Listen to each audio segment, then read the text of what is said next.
morning, good afternoon, good evening to episode 13 of the Cob Pod, season 1. Unlucky for some.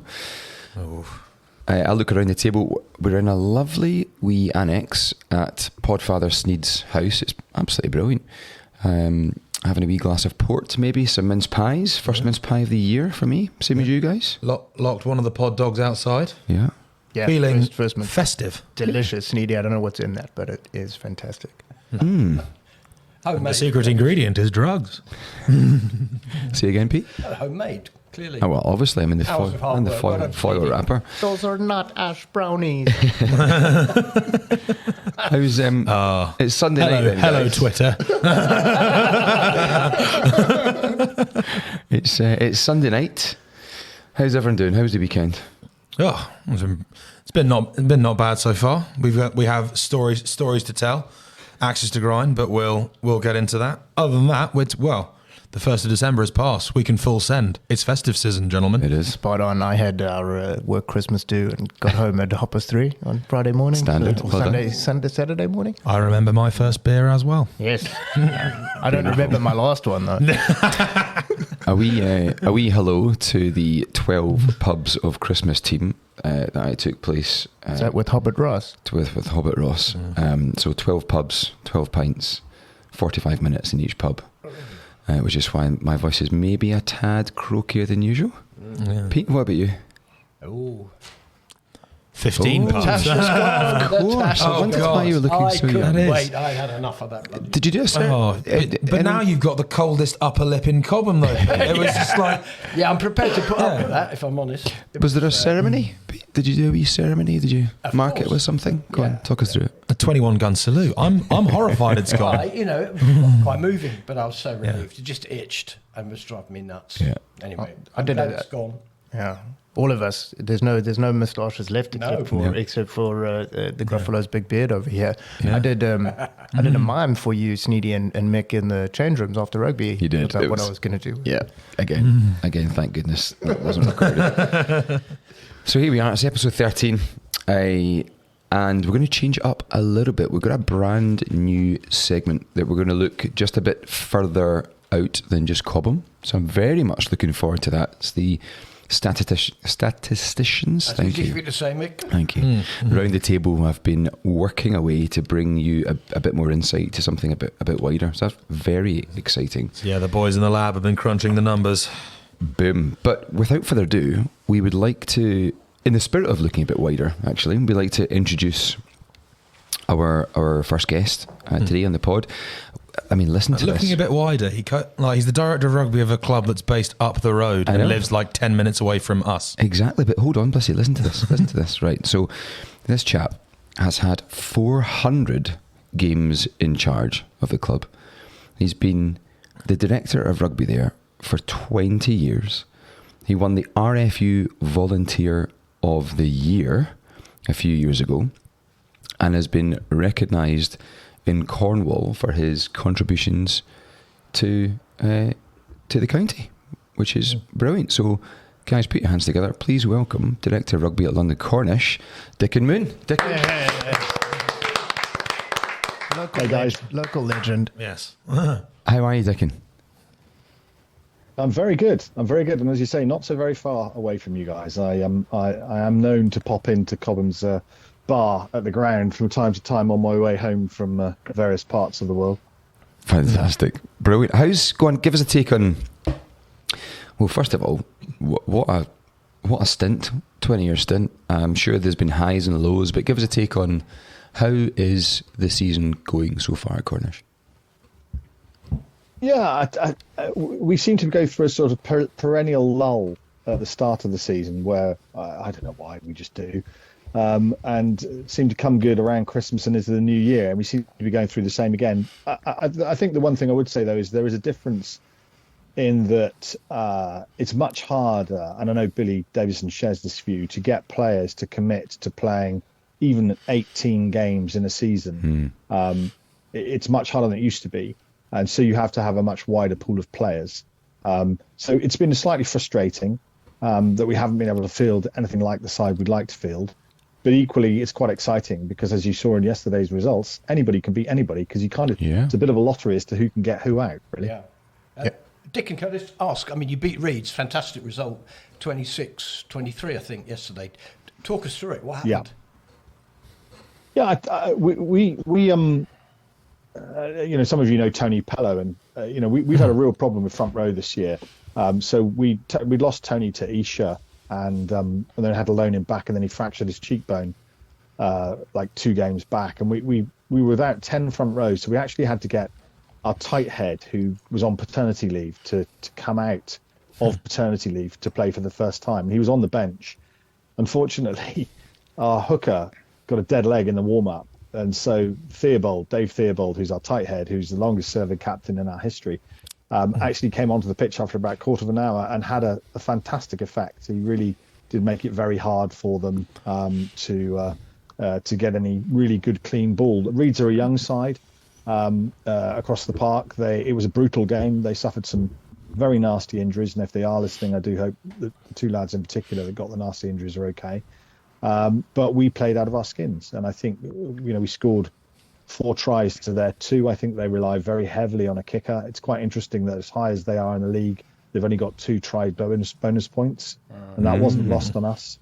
That we felt that if we could starve them and try and keep our discipline, that we could get a result. And we had to play really well. We defended really well for the last 5 minutes, but we were well worth our win. Excellent. Great result. Result. Blissy was saying that the top 3 all lost yesterday, right? He did indeed. Yeah, no, going to say the league's been fairly dynamic and fluid and pretty exciting. I mean, you look up and down the results every week, and you get some really quite interesting scores out there. Now, Dickon, I believe that you've been director of rugby for 20 plus years, so I'm assuming you've been with the club for more than that. What's changed from your perspective? I'm sure you've seen it, playing with cars on the sidelines to light up the field to now. Yeah, I mean, we were level 12, I think, when I started. I felt when I joined that I might be able to get us up 1 or 2 leagues, just with a bit of organisation. In those early days, fielding 15 players would win you matches. Seriously, in the league, Surrey 3 or 2. Yeah. If you get 15 players out, then that would win you matches. And then each time you went up, you had to do something different. Then it was you needed to make sure you had a full squad. That would win you games. Then you needed to get through 4 phases of possession, which at times has been a struggle this season, frankly. But if you could do that, then that would also start winning you matches. And each time you went up the leagues, the challenges grew. It's one of my frustrations about the league reorg, which I know Cobham will probably feel as well. I believe that you build yourself into a league and you try and work out what it is that you need to have in order to win a league and get promoted and make it up to the next level. And it's very frustrating that at the minute we're now in our 3rd league in 3 seasons as a U, Cobham, and it's very difficult to try and build what you need for the next phase. So we're new into every league, and I gather it's partly because of where we sit. We may well move again next season if we stay up. So what's changed is that it is progressively more difficult to go up the levels necessarily, but the RFU have also closed the aperture to teams that are progressive because they've changed the structure, and now there are no playoffs for the team that finishes second. So actually what you tend to find is across the leagues at the minute at level 6, the teams with the most money get to the top. Okay. And was it 2017 that you guys went 22 games in a row? Was that it, right? Yeah, we went unbeaten. We drew a couple, I think, and we went unbeaten. We managed to get Dan Leo. So I met him through the NCT locally, and his wife and everything's my wife about kids with you guys. He and I. Yeah, well, you've got to. If you don't have a mini section, you've got to make do with the whatever. And I'm a headhunter, so I network like mad. Nice. And so we met him at an NCT thing. He was at, I think he was London Welsh at the time, and I said to him, "Look, you've won the top 14, you've won the Heineken Cup, you've won the Premiership, but you have not yet won London 2 Southwest." And, that's missing. And that was my honest line, and I managed to get him. And we have a turnover at the club of just over 40 grand. My coaching budget is tiny. I don't get paid a penny. I've always done this for love, and I do love it. But we managed to find $2,500 to have him as a player coach, and he was transformational.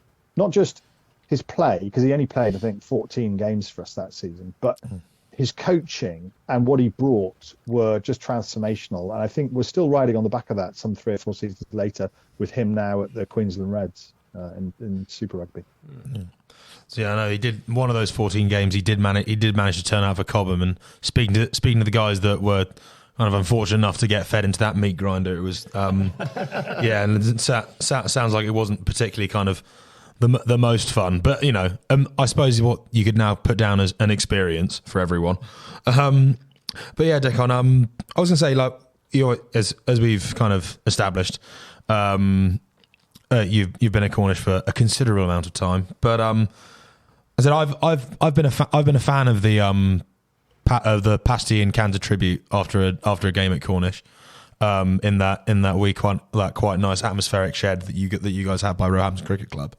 But what, in your opinion, what's been the best post-match tradition that you've come across in your kind of 20 years at the helm?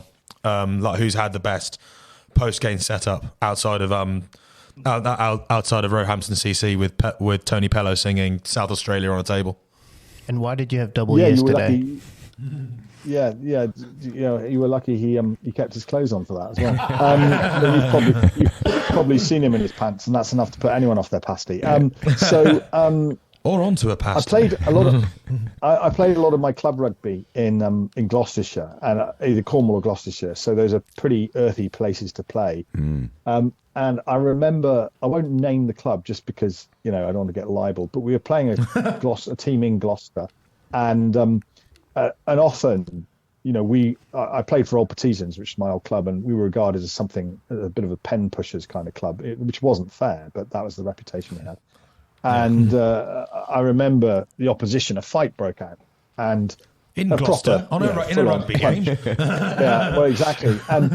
And this guy was lamping one of our lads on the floor, and we went, "Come on, mate, he's got to go to work on Monday." And this bloke looked up and went, "Well, I don't," and just kept on going.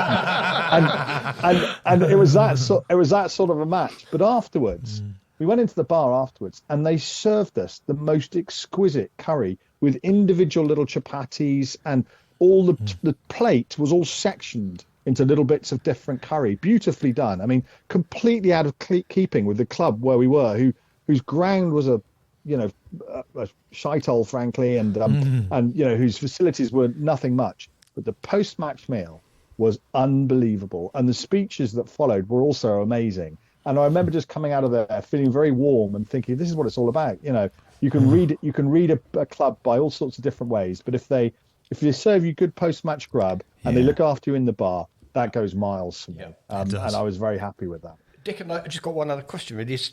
Tell me about the Paul Smales medallion. What's that all about? Yeah, so it's awarded at the Cornish Gorseth every year, and it's it's got a very wide the people that have won it for all sorts of different reasons, and I'm very proud to have won it, and it is something that is an honour to have won. It comes in a sort of a case, and it's it is actually a large medallion that you can have sort of put on a chain and wear it, but I'm not a great person for wearing jewellery. But it's an honour to have won it. I'm very lucky. I'm on Radio Cornwall a lot, asking for players to come down. Well, I shamelessly farm that, if I'm honest, of course, because that's our USP. So we do have plenty of Cornish lads, and it's really important. And I think when you don't have a mini section, and we are trying to relaunch that, when you don't have a mini section, you have to recruit in any way you can. And so we badge ourselves from time to time as the West Country Club in London. Yeah. And I wear my colours around Cobham as much as I do anywhere else in the country. And so, I'm proud to have won that, and proud to keep flying the flag for Cornwall up here as well. Well, is it cream first, then jam, or jam first, then cream? Jam first. I'm cream first. You're so wrong, Duncan. Cream is not butter. It isn't even a question. Me and the Cornish have disagreed quite violently on quite a lot of things. However, they are right when it comes to jam and cream. It's closer to butter than jam. your opinion is bad and you should feel bad. Yeah. Right. Just one other thing, guys, on that post-match thing. So, and I'll say this because I'm going to put it in the match report, and I write our match reports. So Reeds come with a tremendous entourage of coaches and a large number of players. And you know, on that point I made about having great post-match meals, and you know, we have meagre fare, but we serve you a pasty and Brilliant. It's a very good pasty. Not a single one of the Reeds coaching team or playing team came to the post-match. You're joking. That's the first time that's happened. That's the first time that's happened since pre-COVID. That not a single one of the opposition players or coaching team came to the post-match. So you know, we put on 40 plus pasties, which have to be heated. They have to be. We bring them up from Cornwall, and you know, I'm going to write it on the match report because I think, I just think that's. We don't make it hard for you to find where we are. We have a program that's, you know, you can download before the match. We were happy to draw. You know, the referee came back, and his assessor came back, and the assessor came all the way from Chelmsford. And as I said to the assessor, if I can make it from Cobham, and then Reeds can make it from Reeds, if you can make it from Chelmsford, that's a real shame. Can make it. That's a real shame. So I think it's a real shame when teams don't do that. It's the first time we've ever played Reeds in league action since the league started, amazingly. So it's not like they can point to any history between the two clubs. There isn't any. No. So I'm going to call it out because I hope that's something that they will address in the future. I think it's something that as a club you should always do. Personally. Well, if you play for Reeds and you listen to this on the train into Waterloo, then maybe you should just go and write a cheque to Cornish for a sum of 20 pasties to say sorry and thanks. But Dickon, that's a shame to end on that note. But just to say thank you very much for coming onto the pod as part of your glittering career. I love the fact that you said, you know, you do it for the love of the game, and you know we're going to sit around here do the same thing. But the fact you've done this off your back for nothing against a backdrop of no minis is fairly impressive, mate. So thanks very much from all of us at the pod and all of us at Cobham Rugby Club, and we will see you on the sidelines very soon. Yeah, pasty in hand. Thanks, Dickon. Thanks, Dickon. Cheers, guys. Thanks very much. Cheers. Bye. Brilliant. I'm still dumbfounded.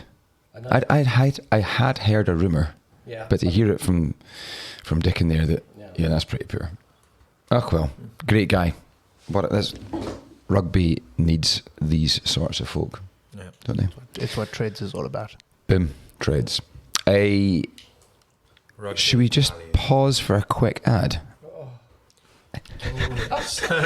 My favourite part. Here we go.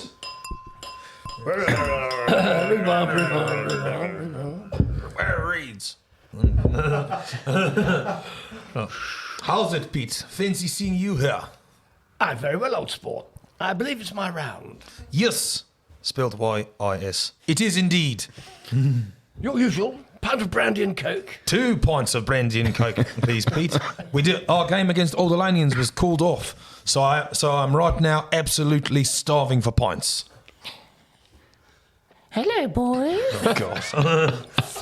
So nice to see you. What can I get you? Hello, Debbie. May I have a brandy and coke, a pint of Guinness, and 2 bags of Billy Biltong? Blissy, I've been meaning to ask you, why is Billy Biltong so good? Pete, this is a story that has been passed down to me and I shall pass on to my children. The secret is the reduced air cure time.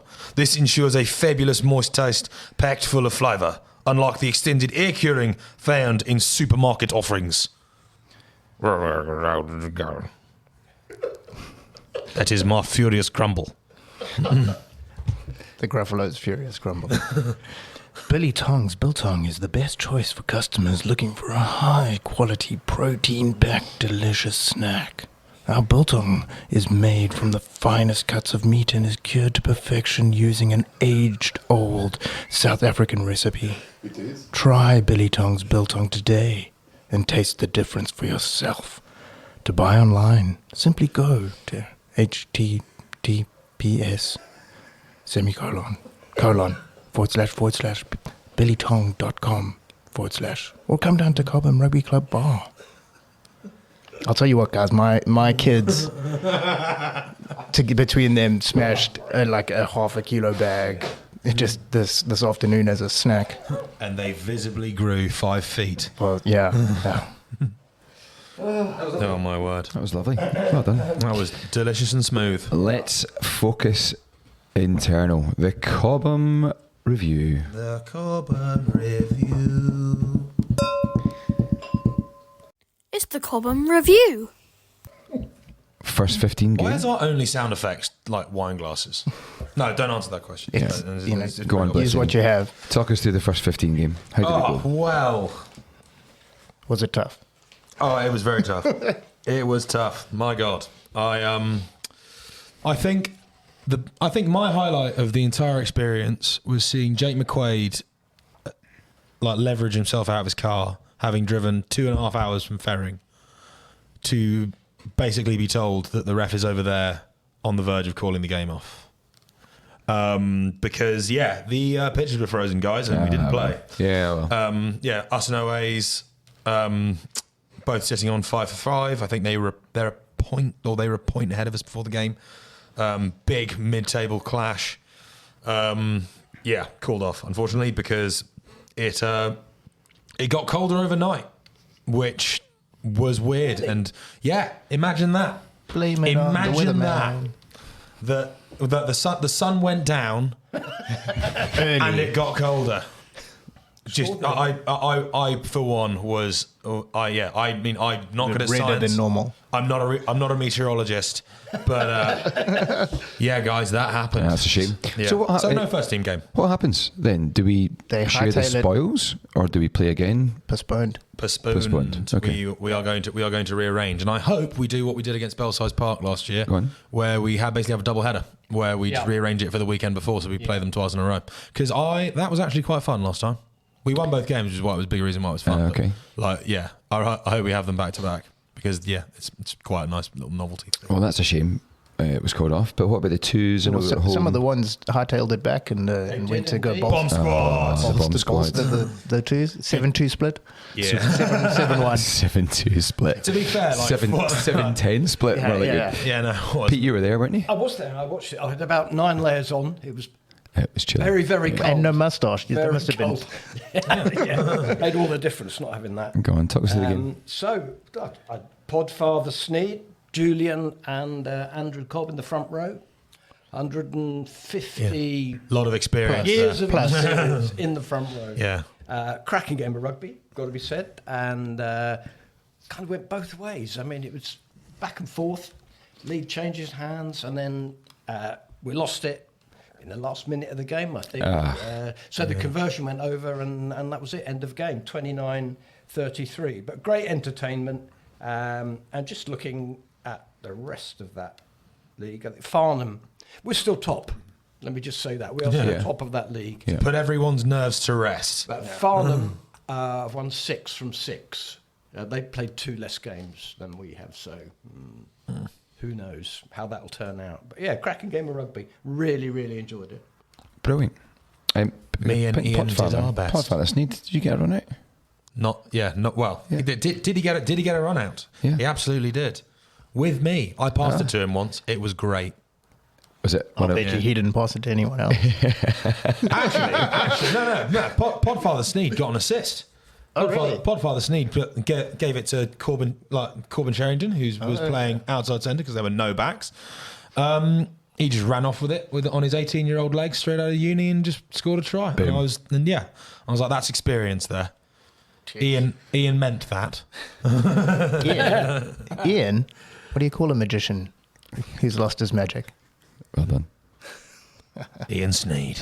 Okay. So the Colts formed a barbarian team with Effingham and Cobham combined, who travelled to Old Ruts for a fixture on a small pitch. Maybe it was similar to our one in Farnham. So it was challenging to find space. The first half saw the Barbars go 12-0 up in conditions that were surprisingly good compared to the rest of the day. The second half was better despite an early try by Old Ruts. But the boys kept their discipline and used the opportunity to get further and work on raising their standards. Another try in the second half saw the boys run out 19-7 winners. Boys. Well done. Good work. A good Mather ahead of their final Isha next week. Yeah, Should that be so- match? I don't know. I think this is what happens when coaches Yeah. type in using autocorrect in a rush to try and get them to us on a Sunday. Unless there's a player named Mather who played amazingly. So Yeah. well done, Mather, if you're a player, but otherwise a good match. Yeah. Against a final, ahead of their final against Isha next week. Okay, so is this one of the Waterfall Cups? I'm guessing the Colts have got. Brilliant. so. Okay, good luck, lads. Brilliant. Finals footy, nothing like it. Yeah. Okay, so the under-7 boys were back into the festival spirit, and they were raring to go. From the first game to the last, endless effort, and in there was noticeable improvement throughout.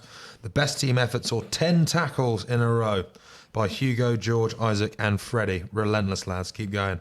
Before a drop ball intercept and a length of the pitch try by George Callahan. Yes. Go on, George. Awesome speed. We even had 2 opposing coaches name our smallest player, Emil Coates, as the new Jason Robinson. Oh, cool. So, Big high Jeez. praise. and a bit big or I suppose small boots to fill?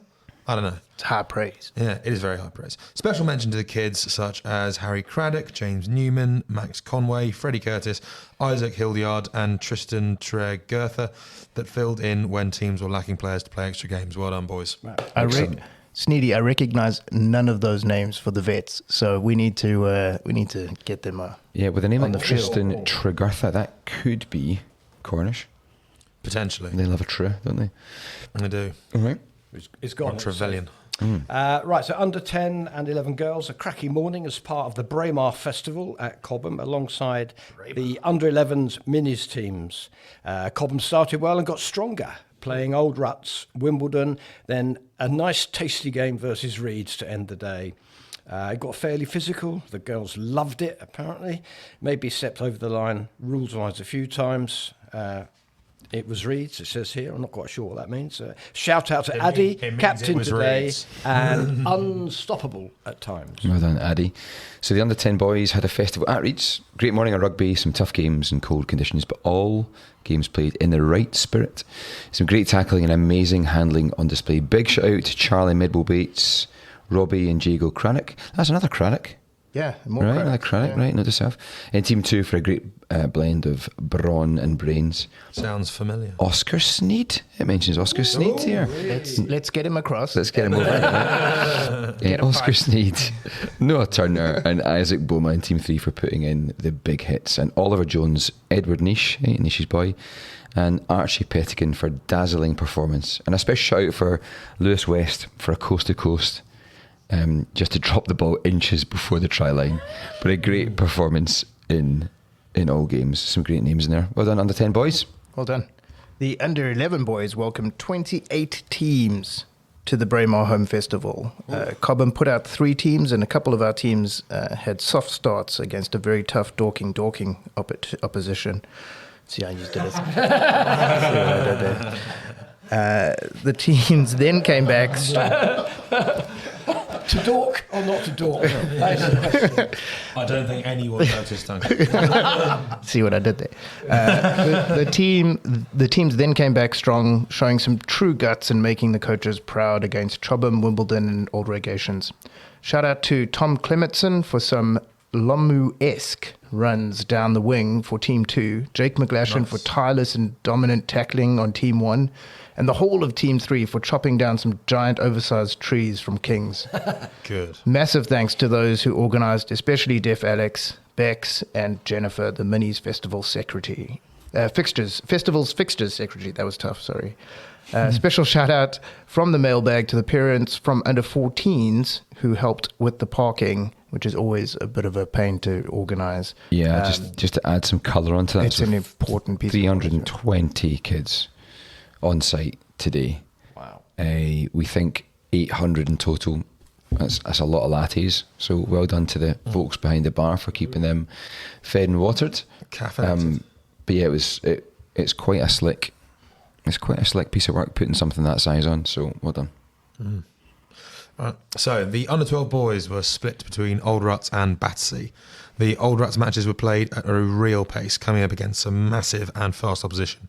Cobham won 3 of their 4 matches, and almost won the fourth, though some great play focused on line speed in defence and hitting the gain line early. Pretty important. All players had standout moments. Too many to mention. Well done, boys.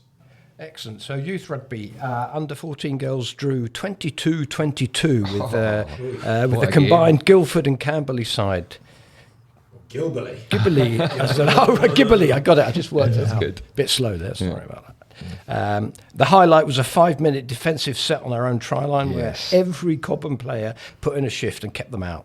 Eventually, they turned it over and scored a length of the field try. Awesome. Player of the match, Jemima pulling the strings from 10 and 12 and letting nothing through her channel. Love this. A prime Finn Russell.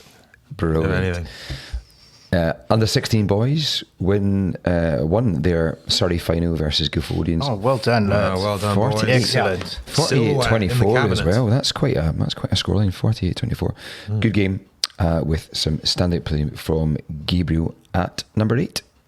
Well done, Gabriel. Well done, Gabriel. Fantastic. The under 18 girls had their round 2 of the Waterfall Cup this weekend. A well contested, hard fought game which didn't go our way. 24-34 was the final score. Player of the match went to Ellie Redfern. Well done, Ellie. 2 tries from a Dorking player. 2 tries from Izzy May. Izzy, Izzy's been mentioned a few times, hasn't she, on the pod? Yeah. Amazing. A couple of times. Good. A star of the future. We get her on the pod. Yeah. Let's do it. Come on, Izzy. Give us Izzy, if you're listening, drop us an email, cobhampod@gmail.com, and we'll get you on the other side of Christmas, I think. Yeah. Tell us how you're scoring too many tries, because the ones need a couple at the moment. Okay, so that was the Cobham review. Ding. And we're going to do something slightly different now. The Braemar Surrey review. Yes. Okay. So we're going to have a look through some of the results from all the fixtures in Region 2 South, and then maybe just dive into some of the ones from the Twos League, which is the East and Surrey Championship. I mean, the first up from Region 2 South is Sidcup beating Beckenham 2019. So bottom beats top. Like what? Like what's going on? Who knows, mate? I mean, it's Regional 2 South, best league. Yeah.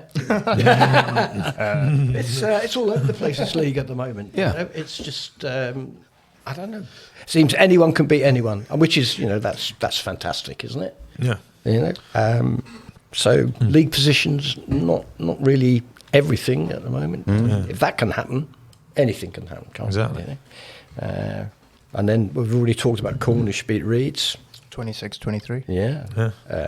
Medway 37, Battersea 20. Yeah. So yeah. all the top 3 teams lost at the weekend. And then Sutton and Epsom 21-17 Old Coves.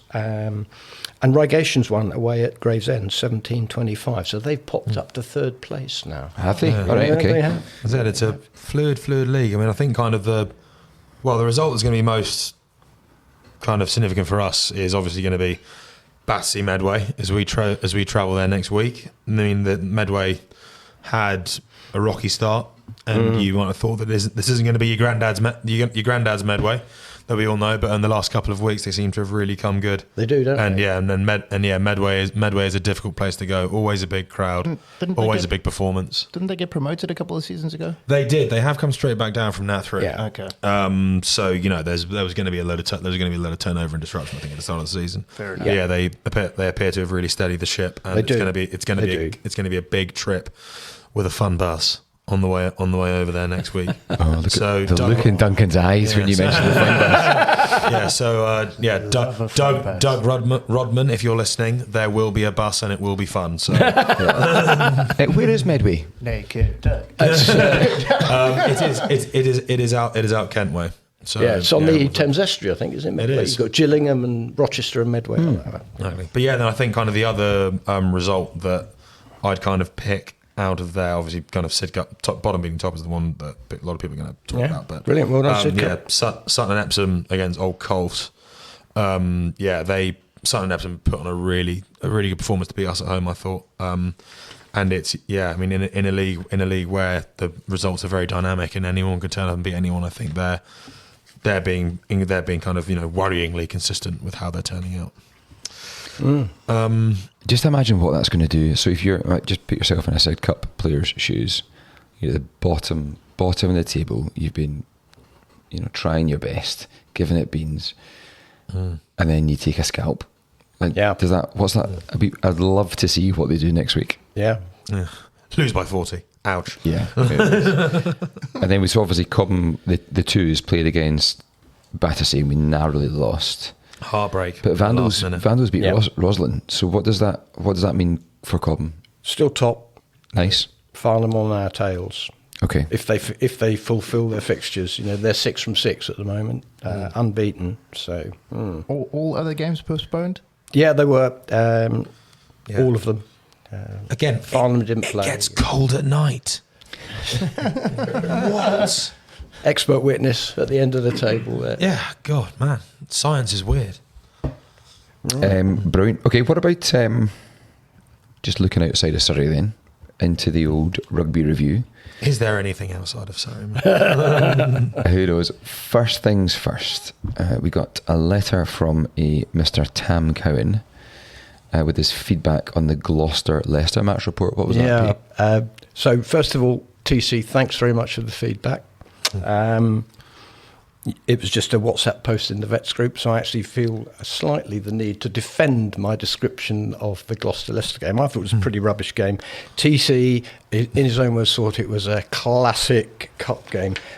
I'm not going to argue. I'm not going to argue with it anymore. But I am just going to read out a couple of other opinions. So, just for the evidence that Pete has just he's unhooked a scrapbook full of articles. So this is Robert Kitson who wrote this in The Guardian. He says it's hard to beat a beautiful crisp winter's day at one of England's most evocative rugby venues. 2 proud old clubs, a crackle of genuine expectation in the shed, and heartfelt pre-match applause for the family of Ed Slater. Fantastic. I've got motor neurone disease, but he was there watching the game. He captained both of these sides and continues to fight motor neurone disease. The only remaining question was whether the game could match up to the glorious setting. For a long time, the answer was a scrappy, frustrating no. So sorry about that, TC. But it does get slightly worse. This is. But don't you worry, TC. This is Stephen Jones in the Sunday Times. Why? Oh, don't read that one. That was Stephen Jones. Much of this match was dreadful, and until the tries finally arrived, it was a modern-day kick fest. Here, box kicking was the first option, and also the second, third, and fourth. It was all penalties until late in the first half, when the ball finally emerged as a handling implement, and a big drive by Leicester down the right wing sent Ollie Hassel-Collins overthrew the tackle of Santiago Carreras. Sounds like a fantastic cup match to me. Anyway, I'm going to say no more about it. Got it. What about probably the biggest news, certainly in England, which was Farrell's decision to I'll tell you what, step back. What he said, and as much as you guys know how much I dislike Owen Farrell, what he said probably had as big an impact as Movember. For such a high-profile player to come out and say that they are having issues with their, mental health, him and his family, that they want to take some time off to look after that side of their lives, is it raises the profile of that. So in that regard, it's a good thing. But I think it's kind of shown a bit of a bipartisan nature of the commentary and on Twitter and in the media of how people have responded to it. Some people are, calling him soft or whatever, and others are saying it's brave. And I'm actually in the brave camp. Look, DuPont's not going to play in the Six Nations. Yeah, if Farrell doesn't, that's okay. It just gives others a chance. Play both Smiths. Yeah, no, he's an interesting character, really, Farrell, because I don't think you'd get a player in any other country other than England that has been so kind of consistently picked and played well for their country that is still kind of, I would say, doesn't even have the support of the majority of the the majority of the supporters of that country. And I think it comes, quite a bit from the club that Farrell plays for. Like, Saracens are not a well-liked club, and he's been essentially like the face and the helm of that for a while. They've obviously had their, their complications with various interpretations on whether or not you can make players landlords or not.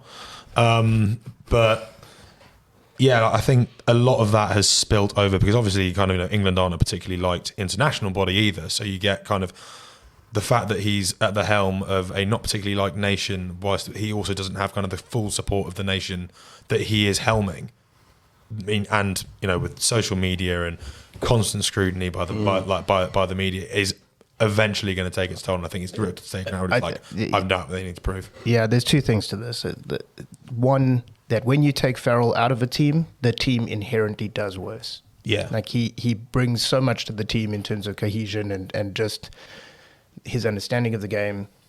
That makes such a big difference. Looking at the result this weekend, Sarries thumped Quins last weekend and then went and lost at home to Northampton this weekend. And then the second was before the Lions tour, we had Bobby Skinstad came and did a talk at the club. Yeah. And somebody asked him, if you could have one player from the Lions team that could, jump ship and come and join you. And he said Farrell. I threw up, but that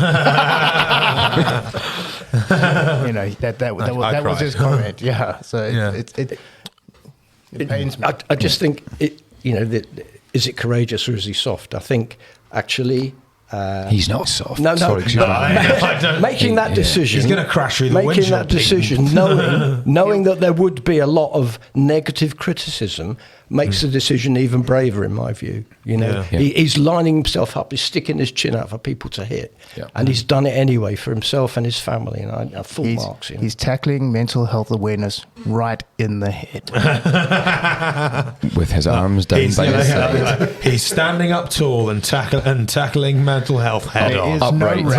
No rap, just no rap. Well, I'll add to the argument by I shouldn't be allowed to like Owen Farrell because of where I'm from. But I think the amount of stick that he gets is ridiculous for what he does outside of the game of rugby. I think kind of Duncan touched on a bit there. I think the one area in which he doesn't get any stick at all is that anyone who's played against, played with, coached against, coached with, has said Farrell is a difference maker. If there's someone that you want, it's Farrell. If there's one person you have to worry about, it's Farrell. And if there is someone who I'm going to pick for my team, it's Farrell. Which says all you need to know, really. So Faz, if you're listening, unless you're a referee, in which case it's oh no, you're not going to be playing for England anymore. Yeah. Damn it, sorry, Owen. Well, Faz, if you're listening, chin up, big man, and we'll see you in the pod in January. Yeah, come on the pod. I've got a few wee games written down here. I've got Leicester Newcastle, which I saw the last 5 minutes of the first half, and it was an absolute pasting. 5 more tries. Blissy and I are just beaming. We love that. Yeah, it was beautiful. But yeah, man, I think kind of that would be 5 tries. Newcastle are hold on. all kinds of trouble. So that was Leicester Newcastle. Newcastle obviously not doing well. What could happen to Newcastle? They apparently, so this was, we asked the question a while back, is there going to be relegation? And apparently it's undecided. They haven't made up their minds whether or not. That's a recipe for disaster. So there's no definitive answer one way or the other. It could happen, it might or it mightn't happen. Got it. Quins Sale? Quins turned up? Yeah, Quins turned up and Sale did not. For Borthwick to watch that much of a dominant performance from Quins with Smith at the helm against a pretty abject Sale with Ford at the helm is going to return him to the headache of, oh my God, what the hell do I do now? Yeah. Particularly with the Farrell news. Can I throw a spanner in the works? Right. So no, you can't. No. Of course you can. What's Afrikaans? Afrikaans for spanner? I don't know. Okay. Is that, the question is who's going to replace Farrell? And when he was suspended, it was Ford. But you got to look and I made the point to everyone that Ford got replaced by Borthwick with Pollard at Leicester. And now, he's not winning the matchups against some of the other competitors for that 10 shirt. Ford is an excellent player. I think he needs a certain setup around him. Yeah. I think Smith also needs a certain setup around him. Yep. So that's why I say take the Smiths. Take See, I think this early on, straight after a World Cup. I mean, I agree with you. Like, I think Borthwick knows the setup Borthwick understands the setup that Ford needs to succeed better than the setup that Smith needs to succeed. However, if there was ever going to be a time to figure out the setup that Smith is going to need, it's now. It was an interesting game, I think, for lots of reasons. 7-3 at half time. And what happened when Quins played Saracens the other week is that Quins were bullied out of the game, weren't they? I think that's what you said, Blissy. Yeah, squeezed right out. And the kind of received wisdom was that Sale would do the same. Didn't happen. It really didn't happen. The pack fronted up, and that's what created the platform. Marcus Smith had quite a pretty good game, actually. Lovely break to set Danny Kerr up for his try. Yeah. So it was a completely different performance compared to the one against Saracens the other week. Yeah, a name from the past that's been putting in a few really good performances for Quins, I think would offer England quite a bit still. Joe Launchbury has been incredibly good in a position group where outside of Chesham and Itoje, George Martin, to be fair, bit of a hybrid, but not an out-and-out second row. But Launchbury coming back at a time like this would be quite useful, methinks. I think Ribbons is a loss. I think that him moving to is he France, on too long? Yeah, so he's not eligible anymore. Yeah, I didn't think we made the most of him when he was here, really, because he did bits for Northampton. Yeah. And had one really good offload against the Kiwis that one time, which was really nice. Yeah. What's the rule in England if you were to move outside? Do you got to get X number of caps? No, it's not. It's if in extenuating circumstances you are forced to move. So if your club goes bang or bust and you move to France, in that first season you can be picked by England, but in the second season you can't.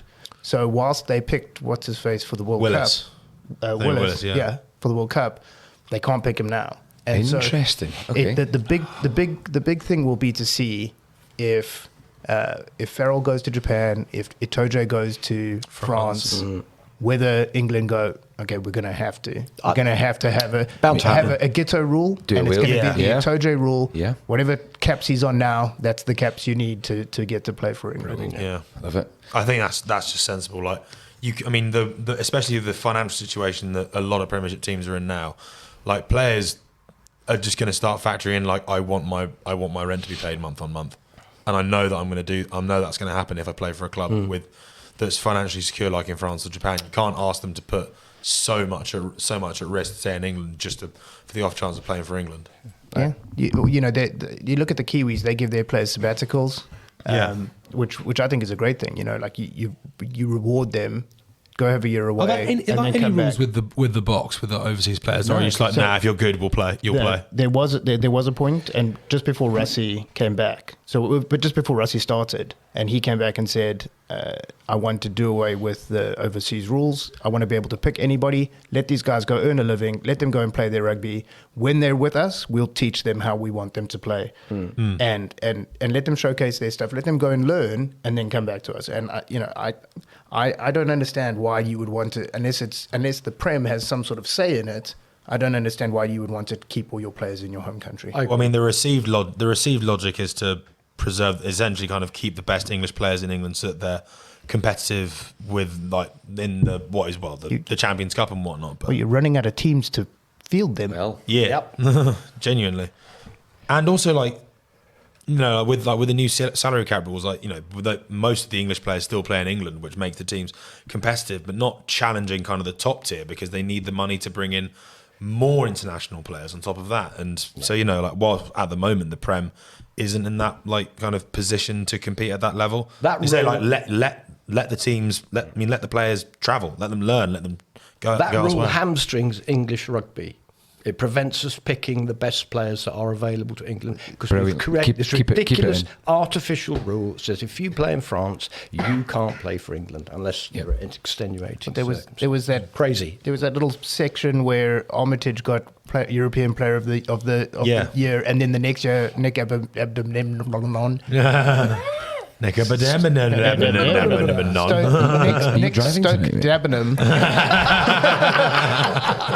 Nick Abandonon. He got it the next year. So I don't understand it. Anyway, there we are. What about we mentioned Sarries already? Sarries Saints. I think that was a game that Saints fans I think really needed. Like Saints have, for the last 3 or 4 years have been a team that can beat you by scoring 40 points, but they also concede anywhere between 30 and 50. Right. So keeping a depleted Sarries team out, but still a very, very good Sarries team at home, keeping them to 12 and controlling the majority of the game, nilling them at half time will be something that they'll find really, really satisfying, I think. Got it. Courtney Lawes, man of the match. He's still so Tremendous good, game. and now he's not playing for England anymore.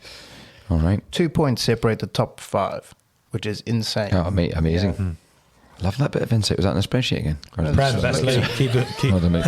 Prem Best League. Keep the English players in England. All right. I've changed my mind. Let's get into the mailbag. It's time for the Cobham mailbag. There was a lovely note from Captain Haddock. We're talking about how Cobby, Sneedy and Julian had 150 years of wisdom on their side. Oh, yeah. But the sideline was the look of disappointment in their faces when the game went uncontested. It was interesting. And then there was a wee note going around about what's the best 10, 12, 13 pairing. What do you think the vote was? The best 10, 12, 13 pairing right now in the Prem is? I reckon One club. Russell, Bath, Redpath and Lawrence. Best 10, 12, 13. That is a pretty magical. And this is what we were saying, is they've swapped the 12 and 13. Oh, yeah, he said Yeah. that last Yeah, week. so that's it's quite an interesting one. I guess if Marchant was still at Quinn's, Smith, Esterhazy and Marchant is a pretty potent. Yeah, I think Joseph scored 2 tries, so he looked good for Quins. So there you go. Yeah. So, and then it's Northampton was TC's call, wasn't it? Pollard. Yeah. Yeah. Oh no, who's it? Who's Leicester's? Pollard, Scott, and who's the 13? I don't know who the 13 was, but I don't know anyone. I think with Pollard at 10. Yeah. Whoever Tompkins? Whoever they pair. Tompkins. Well, Yeah, Tompkins whoever is at Saracens. All right. Yeah. I'm reading from various messages. Leicester's 10, 12, 13. I think has to be in the conversation. Good, I like it. One more note, just a wee alert from, it says something presidential here that we've got lined up for the 16th of December. Following the dinner on the 16th of December, there will be a children's Christmas disco upstairs from 3 to 5. With a special visit from the big man himself, Father Christmas. Ho, ho, ho. At our very own Santa's Grotto. You're a natural, Blissy. Terrific, mate. I will be playing, hopefully. Selection pending. I could sit on your lap. Steady. Calm down. Oh, yeah. Pete first. He's been a good boy. If only that were true, Blissy. So if there's True, any, you do bootleg to be fair. So if there's any parents out there that want a wee gift from Santa, just bring it along, get it wrapped, stick their name on it, and then Santa will give it to them. And the warning here is, for no connected reason whatsoever, please do not get Ian Thomas too drunk at the dinner. Is he Santa? I don't know. Work out. no, Santa's Santa. He delivers my presents every year. Yeah, thanks for the various Blissy, we need to have a chat after this is finished. thanks for the various notes for the mailbag. Guys at Owen Ashton sending some stuff in, Haddock and others, really appreciate it. And we do weave those comments into the pod as we go through it. Shall we go on to the mega super hard quiz? Yes, Yeah. the mega super hard quiz. And it's a white jumper, Mick. Why would you throw port? His white jumper. That's a white jumper. That was a glass of port. And Blissy, take that jumper off. I'll sort it as we do the pod. I was going to say. I want Deaf Alex back as the pod host. I was going to say, can you He's only thrown wine at me with non-white jumpers on. intro as I was pointing to you with a glass of wine? Can you intro? Is this a Yes. second Okay. generational talent? I don't know. I'm not sure. I think so. Anyway, so today on the mega super hard cob quiz, we have of the Cobham first and second team on occasion, Louis Porter, a flanker / number 8 / second row / winger. He is hard-working and a skillful, rangy forward who is a menace in the air and particularly excellent at tackling. He is, however, easily startled by loud noises and low-flying birds and is yet to understand the basic concept of folded clothes and answering questions with more than one word. My personal post-match ritual with Louis is to just check in on him to make sure that he's not wandered off. It's not. It's not anything kind of in particular. He is just liable to do that. He is also an underwriting assistant for MS Amlin and an enthusiastic Guinness drinker, which I sampled and viewed with great pleasure last night. Welcome, Louis. Welcome, Louis. Thank you for having me. Thank you for that introduction, Blissy. That is perfectly right, Louis. How are you, old boy? I'm well. Disappointed we didn't get to play yesterday. One of those things, really, but nice to have a week off equally. So, yeah, it's good to be here. Very nice, and good. Very good to have you on. Well, I hope you have spent the majority of this day brushing up on your geography, because in order to win in order to get a chance to win 3 bags of delicious biltong biltong, you will have to answer these next 5 geography-related questions of increasing difficulty. Are you ready, sir? Absolutely. Rightio, so without any further ado, let's jump right in. So, question 1. What is the capital of the great nation of Australia? That will be Canberra, I believe. That is Canberra. Good answer, Lee. Name. They couldn't make up their mind between Sydney or Melbourne, so they just stuck it in the middle. That's entirely correct. Yeah. Isn't Melbourne? Melbourne's the gay capital. Sydney's the gay capital of Australia. That's different. We have to take your word for that. More research needed, but yes, maybe. Can you name a town or city in the U.S. state of Tennessee? Who has spelt Tennessee like that? With one E. Tennessee. Tennessee. We were trying to get you on tour there. Double N, double S, is it? Nashville. Congratulations, you won a seat. Bolter. Question 3. Louis, what is the capital of Canada? You got to be careful with this one. Yeah. People get it wrong. We've also spelled this one wrong as well. No, the capital. I believe they want to be Ottawa. Yes. Well done. Here we go. Right, Right, big ones now. 3 from 3. We'll take that. Sure. This is trickier than I thought. What? Name the capital of South Africa. Does he have to get all? I don't know. Just the one. What's the capital? Yeah, capital of South Africa. Go. Is there more than one or just one? I don't know, man. There's some sort of split in terms of the Houses of Parliament are in one place, and then the Constitutional Court is in another place, and there's a Judicial Court in the third place. So just whatever you know to be the capital. If you get the other two, we'll throw in some snaps. I thought it was Pretoria. So we'll go with that. Yeah. That is snaps all around. All right, Louis, for all the beans, or biltong, I suppose.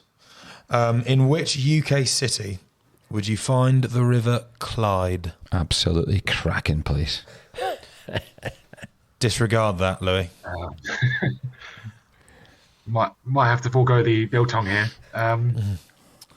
One. I'll go for Glasgow. Absolutely nailed it. He's absolutely nailed it. It is a home run. There we go. That Was easier. That was easier than I thought. Yeah, absolutely nailed it. He had been spending his day brushing up on his geography. Yeah. Very good. Well, congrats on your spot on the plane for Nashville. That's going to be really fun. That's going to be great. You will be playing 9. Yes. Being the youngest by 15 years, you will be playing 9. Brutally. Thanks Not very sure you much. want to see too many of my spin passes. But Good luck for the rest of the season, pal. Thanks for coming on. Thanks, Louis. Good to having me. Bye now, pal. Cheers, Louis. Shall we look forward now, because we're just coming up to the hour mark.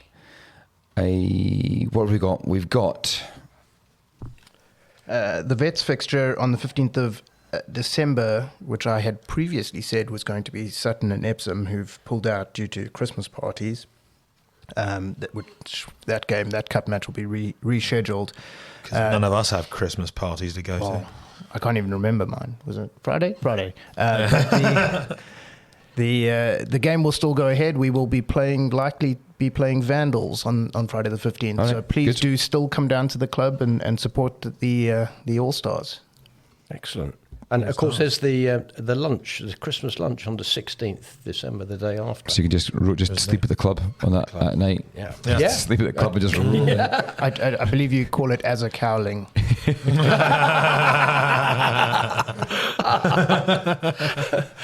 Is this right? There will be a Boxing Day? Well, there might be. I think we're getting thumbs up from the pod fan. I think we're going to go for right, it. thumbs up. So it looks like a vets and seniors game. We're going to manifest it, Pete. Fantastic. Brilliant. Look forward to that. Yes. All right. And so what about next week's pod? So it's going to be the last pod before we break for kind of Christmas and New Year. Yeah.